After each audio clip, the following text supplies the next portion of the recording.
VBG Ramji గ్రామాల ముఖచిత్రం మార్చే కార్యక్రమమని CM Chandrababu అన్నారు. దీనిపై ప్రధాని మోదీని అభినందించాలన్నారు.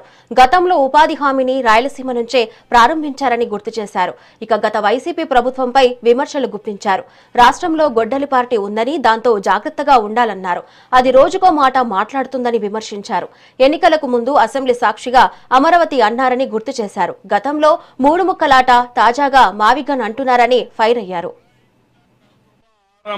ఈ రోజు నరేగా స్థానంలో జీరాంజీ వచ్చింది.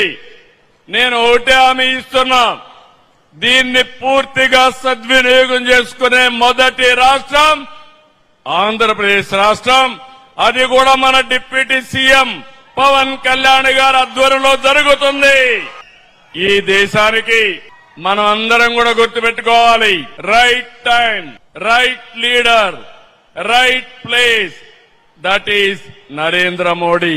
నరేంద్ర మోడీ గారి నాయకత్వంలో 2047కి భారతదేశం నెంబర్ 1 దేశంగా తయారవుతుంది. నా కోరిక, మిత్రుడు పవన్ కళ్యాణ్ గారి కోరిక, స్వర్ణ ఆంధ్రప్రదేశ్ గా ఆంధ్రప్రదేశ్ ను తయారు చేయడం. ఈ రోజు మిమ్మల్ని అందరినీ చూసినప్పుడు నాకు ఒక నమ్మకం వచ్చింది, మళ్లీ చరిత్ర తిరగా రాయబోయేది ఎన్డీఏ. మళ్లీ ఈ రాయలసీమ రాష్ట్ర భవిష్యత్తుని మార్చబోయేది ఎన్డీఏ అని మీ అందరికీ తెలియజేస్తున్నా. అందరం మనకు దేశం ఏమిచ్చిందని కాకుండా దేశానికి తిరిగి మనమేమిస్తున్నామో ఆలోచించాలి.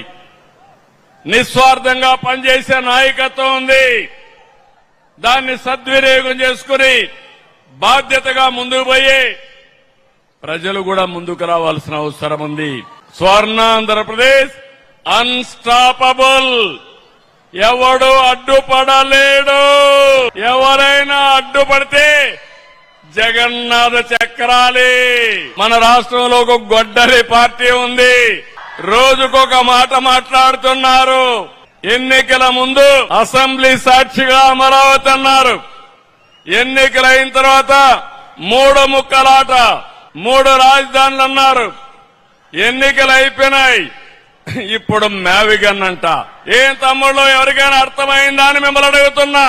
మీకు అమరావతి కావాలన్నా లేదా అని మిమ్మల్ని అడుగుతున్నా. గట్టిగా చెప్పండి. మన రాజధాని, మన రాజధాని, మన రాజధాని